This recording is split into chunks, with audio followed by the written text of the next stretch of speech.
السلام علیکم ورحمۃ اللہ وبرکاتہ۔ میرے پیارے آقا علیہ الصلوۃ والتسلیم کے پیارے دیوانوں، خاتون جنت حضرت فاطمۃ الزہرا رضی اللہ تعالی عنہا کی کنیزوں، تذکرۃ الانبیاء کے درس نمبر 95 میں آپ تمام کا استقبال ہے۔ ہم سن رہے ہیں اللہ کے نبی سیدنا موسیٰ علیہ السلام اور ان کے بھائی سیدنا ہارون علیہ السلام کی سوانح۔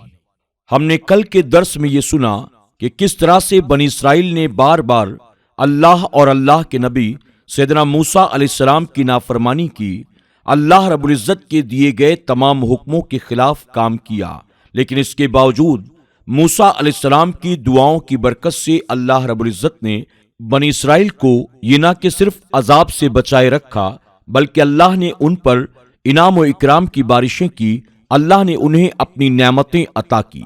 وادی تیہ میں جب ان کے پاس کھانے پینے کی کوئی چیز نہ تھی، موسیٰ علیہ السلام کی دعاؤں کی برکت سے اللہ رب العزت نے انہیں کھانے کے لیے من و سلوہ عطا کیا۔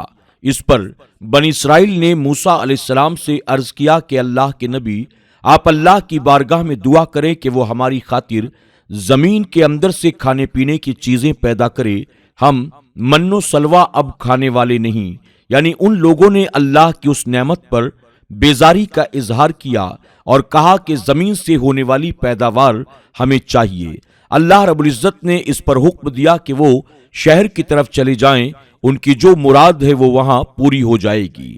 بنی اسرائیل کے ایک شخص نے اپنے ایک قریبی رشتہ دار کو قتل کر دیا اور اس کی لاش کو لے جا کر چوراہے پر پھینک دیا۔ اس کی وجہ یہ تھی کہ وہ اس شخص کی موت کے بعد اس کا وارث بننا چاہتا تھا۔ بنی اسرائیل کے لوگوں نے موسیٰ علیہ السلام کی بارگاہ میں عرض کیا، اے اللہ کے نبی، آپ ہمیں بتائیں کہ اس کا قاتل کون ہے۔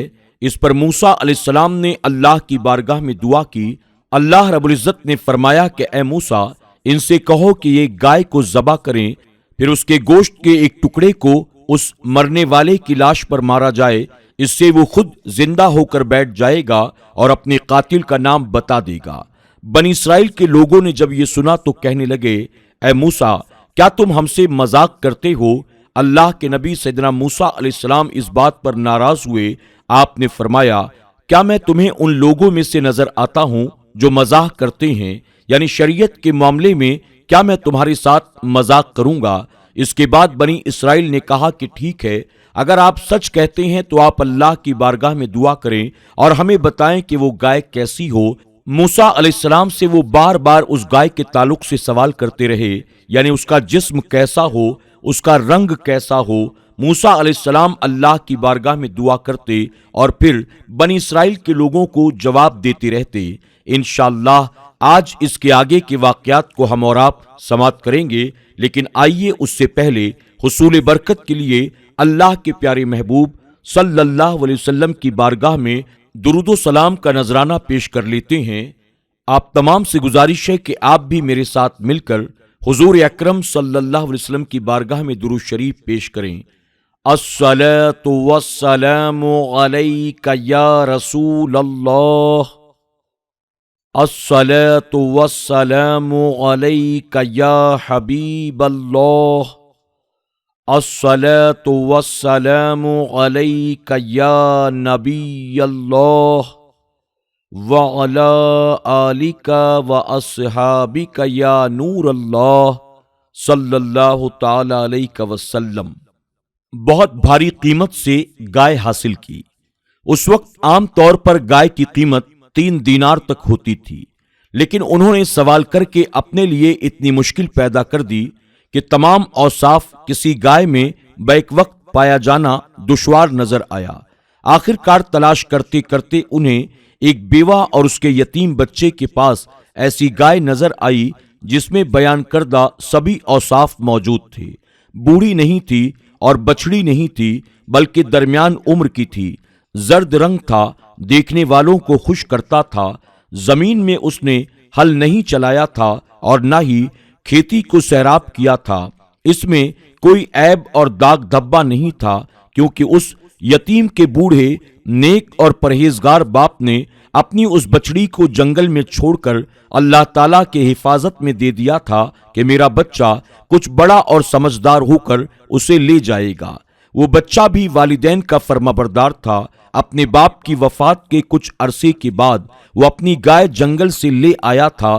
اسی گائے میں تمام اوصاف موجود تھے، موٹی تازی تھی، خوبصورت تھی۔ بنی اسرائیل کو اس کے چمڑے میں جتنی مقدار میں سونا آ سکتا تھا اتنی مقدار میں سونا بطور قیمت ادا کرنا پڑا۔ سبحان اللہ! مالک الملک نے اپنے بندے کی گائے کی جنگل میں حفاظت فرمائی اور اس نیک بندے کی بیوہ اور اس کے یتیم بچے کو کثیر مقدار میں مال و دولت عطا فرمایا۔ بنی اسرائیل اگرچہ گائے کی بھاری قیمت ادا کرنے پر خوشی سے رضامند نہیں تھے اور یہ بھی جانتے تھے کہ اگر ہمارا مقتول زندہ ہو گیا تو ہمارا اپنا ہی عیب ظاہر ہوگا، لیکن انہیں پھر بھی گائے ذبح کرنی پڑی کیونکہ اب ان کے پاس کوئی عذر باقی نہ رہ گیا تھا، اگرچہ وہ ذبح کرنا نہیں چاہتے تھے۔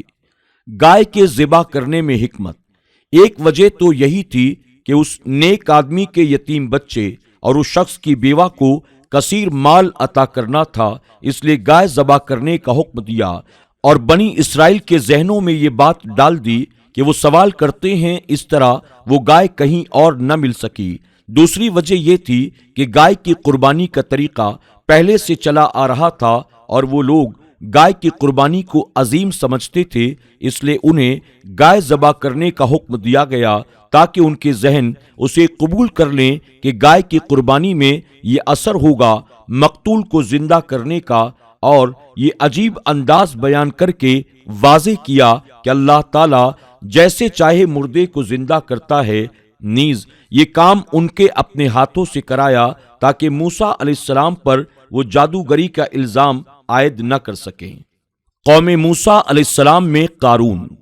ارشاد خداوندی ہے، بے شک قارون موسیٰ علیہ السلام کی قوم میں سے تھا، پھر اس نے ان پر زیادتی کی اور ہم نے اس کو اتنے خزانے دیے جن کی چابیاں ایک زور آور جماعت پر بھاری تھیں۔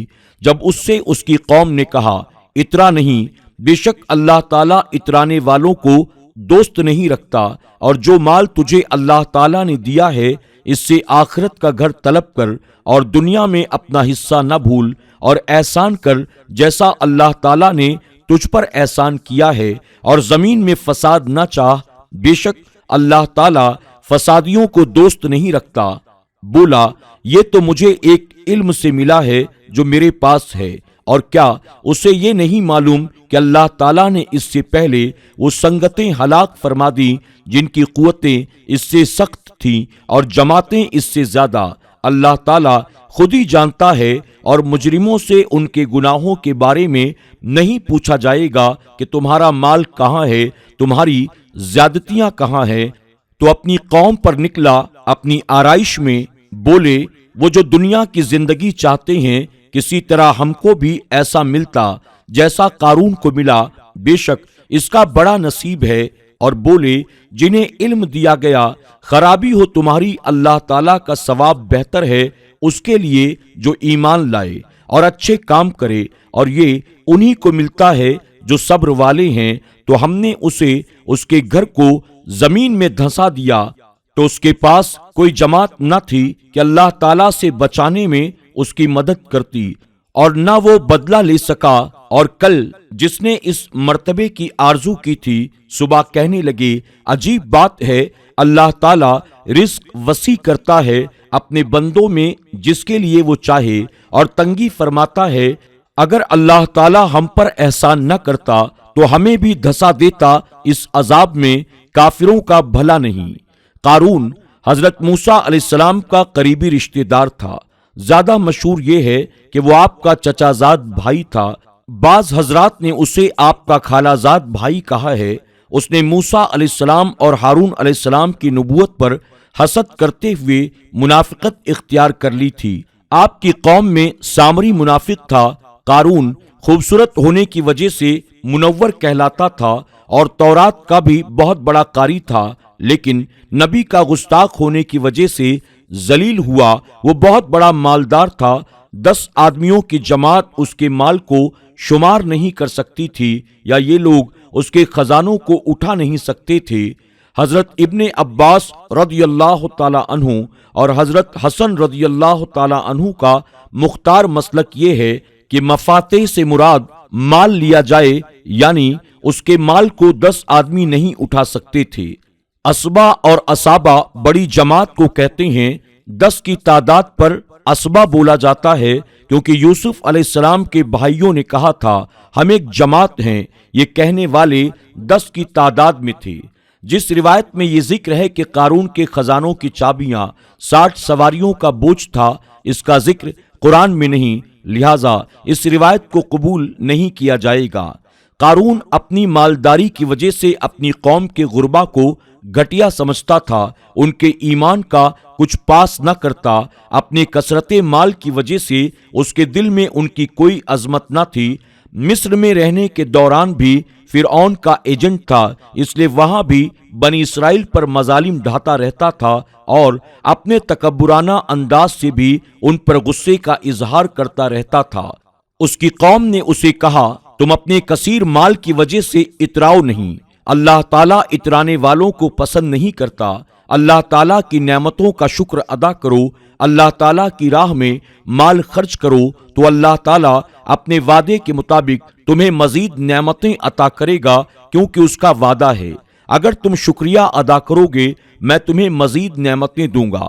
اس لیے تمہیں چاہیے کہ تم دنیا میں آخرت کے لیے عمل کر کے عذاب سے نجات حاصل کرو، اس لیے کہ دنیا میں انسان کا حقیقی حصہ یہ ہے کہ وہ آخرت کے لیے عمل کرے، صدقے دے کر، صلہ رحمی کر کے اور اعمال خیر کے ساتھ آخرت کا ثواب اور کامیابی حاصل کرے۔ اور اس کی تفسیر میں یہ بھی کہا جاتا ہے کہ پانی، صحت، قوت، جوانی اور دولت کو نہ بھول بلکہ ان سے اے انسان آخرت کو طلب کر۔ حدیث شریف میں ہے کہ 5 سے پہلے 5 کو غنیمت سمجھو، جوانی کو بڑھاپے سے پہلے، تندرستی کو بیماری سے پہلے، ثروت کو ناداری سے پہلے، فراغت کو مشغولیت سے پہلے، زندگی کو موت سے پہلے۔ قارون نے کسی کی نصیحت کو قبول نہ کیا بلکہ کہنے لگا یہ مال تو مجھے کسی نے دیا نہیں، میں نے اپنے علم سے حاصل کیا ہے۔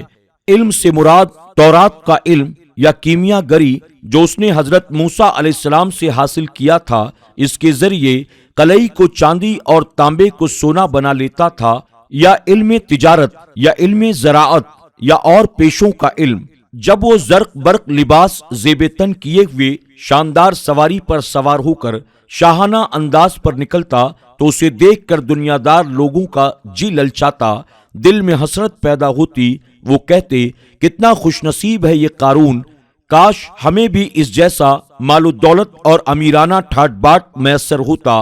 لیکن جو لوگ صاحب علم تھے، دنیا کے مال کی حقیقت سے باخبر تھے کہ یہ ناپائیدار چیز ہے، ان کے دل میں کسی قسم کا کوئی خیال پیدا نہ ہوتا کہ ہمیں بھی ایسا مال ملے، بلکہ انہوں نے دوسروں کو بھی سمجھایا کہ تمہاری بربادی ہو، تم دنیا کا مال طلب کر رہے ہو، تمہیں چاہیے کہ اللہ تعالیٰ سے ثواب حاصل کرنے کے لیے اپنے ایمان پر ثابت رہو اور اچھے اعمال کرتے رہو۔ میرے پیارے آقا علیہ الصلوۃ والتسلیم کے پیارے دیوانوں، خاتون جنت حضرت فاطمہ الزہرا رضی اللہ تعالی عنہا کی کنیزوں، آج کے درس میں بس اتنا ہی۔